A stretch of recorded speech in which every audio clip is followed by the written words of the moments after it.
আলাইকুম গাইস, কেমন আছেন? আশা করি ভালো আছেন। আমরা সবাই মরুভূমির কথা, সৌদি আরবের মরুভূমির কথা শুনছি অনেকে টেলিভিশনে, সোশ্যাল মিডিয়াতে। আমরা নিজেরাও শুনছি অনেক। আসলে সরাসরি দেখার কোনো হয় নাই। আজকে সরাসরি নিজে আসলাম, ভাড়া নিয়ে আসছি, নিজে এখন মরুভূমিতে আছি।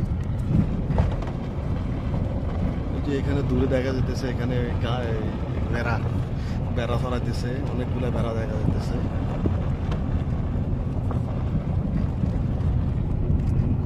যে এরা আসে শীতকালে, এরা এখানে ঘর বানায়, খেমা বানায়, খেমাতে থাকে।